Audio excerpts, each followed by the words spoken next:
The interstellar spaceship Avalon travels through deep space on autopilot, heading toward a colonized planet known as Homestead 2. Its 258 crew members and 5,000 passengers are all in deep hibernation. Suddenly, the ship enters an asteroid belt. Its shields weaken as it diverts all power to the main defense system, but a massive asteroid still crashes into the vessel, causing multiple system malfunctions. The ship begins self-repairing, yet one of the hibernation pods suddenly activates. Inside lies Jim Preston, a mechanical engineer. The pod opens, and an automated voice helps him through the awakening process, informing him that he has spent 120 years in suspended animation and that the ship is only 4 months away from its destination. Excited, Jim follows the computer's instructions to access his ID band, cabin, and passenger amenities. Expecting to meet others, Jim gets ready and heads to his orientation, an automated holographic class designed for large groups. The hologram discusses Earth's problems, calling it overpopulated, overpriced, and overrated. When Jim tries to ask why no one else is there, the hologram ignores him. Realizing it's just a pre-recorded program, he leaves to look for other passengers. He searches the main concourse, finding it empty. The information desk greets him, offering help, but when Jim asks to speak to a real person, it directs him to a steward. He finds that section empty as well and then heads to the ship's bridge. From behind the sealed doors, he sees that none of the crew are awake either. Eventually, Jim reaches the observatory and discovers a horrifying truth: the ship is still 90 years away from Homestead 2. Shocked, he rushes back to the main deck and sends a message to Earth, begging for help because he can't get back into hibernation. The computer calculates that a reply would take 55 years to arrive. Devastated, Jim wanders until he stumbles upon the ship's bar, and finally sees another person. Relieved, he approaches, only to realize that the bartender, Arthur, is actually an android. Jim tries to explain his situation, but even Arthur can't comprehend how he woke up early. The next morning, Jim eats breakfast in the cafeteria and learns that most menu items are reserved for gold-class passengers. Stuck with basic food and plain coffee, he begins exploring ways to repair his hibernation pod. Using his tools, he climbs inside, hoping it will reactivate, but nothing happens. Next, he tries to access the crew's hibernation bay, but it's securely locked. Days turn into weeks, and small malfunctions start appearing across the ship.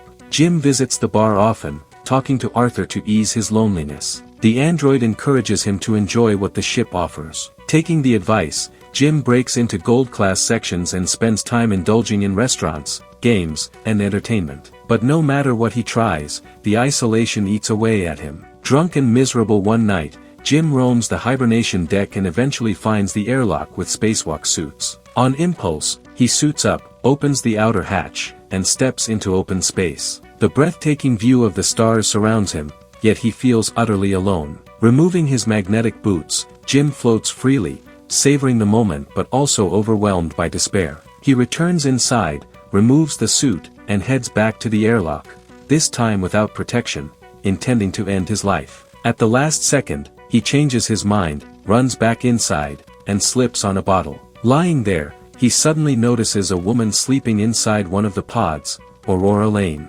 Fascinated, Jim searches her records and listens to her interview logs. He becomes captivated by her intelligence, humor, and warmth. Soon, he's sitting beside her pod daily, reading her writings and listening to her voice. At the bar, he discusses her with Arthur, admitting he feels drawn to her. He calls it cruel irony, traveling for a better life, waking up too early, and finding his perfect woman, only for her to be forever out of reach. Haunted by loneliness, Jim debates whether to wake her up. He asks Arthur for advice, but the android doesn't grasp the moral dilemma. Jim knows that reviving her would doom her to die on the ship, just like him. For months, he resists the urge, but eventually, his loneliness wins. He manually activates Aurora's pod and hides while she awakens, going through the same confusion he once did. Later, in the main hall, Jim approaches her, pretending to be another accidental survivor. He takes her to the observatory, explaining that the crew is still asleep and that there's no way to re-enter hibernation. Aurora is horrified but slowly accepts the reality that they're both stranded. That night, she thanks Jim for helping her and expresses sympathy that he spent over a year alone. Jim returns to the bar, tormented by guilt, and makes Arthur promise to never reveal what he did. The next morning, Aurora explores the ship and questions the info desk about her pod, but the system malfunctions. Jim joins her for breakfast, and she orders him a gold-class meal, the first decent food he's had in months. Determined to find a way back to sleep, Aurora spends days scouring the ship's systems, the infirmary, research decks, and crew quarters. But no matter what she tries, the results are the same: the hibernation pods can't be reactivated. Meanwhile, Jim notices more small malfunctions spreading across the ship. Aurora tries to cope through writing and running laps around the concourse. She interviews Jim about his decision to emigrate. At first, he quotes corporate slogans but later opens up, saying he wanted to build something meaningful and make a name for himself. Aurora reveals her dream too. Unlike other passengers, she planned to make a round trip. She wanted to visit Homestead 2, live there for a year, then return to Earth to write the greatest story ever told. As hope fades, Jim cheers her up by taking her dancing, to the cinema, and playing basketball. Finally, he introduces her to Arthur. They laugh and drink, and for the first time, Aurora starts enjoying her new life, though the thought of being stranded never fully leaves her. Later, she finds a miniature Chrysler building model Jim crafted for her and realizes how much he cares. Their bond deepens. They share dinner, swap stories about loss and family, and eventually go on a spacewalk together. Floating among the stars, they share a kiss that leads to love. Soon, they're inseparable, running, eating, sleeping, and exploring the ship as a couple. Jim finds the hydroponics bay and gifts Aurora flowers. When Aurora's birthday arrives, Jim surprises her with dinner at a fancy restaurant and drinks at the bar. While she chats with Arthur, he secretly prepares a handmade ring to propose. But Arthur, unaware of the secret,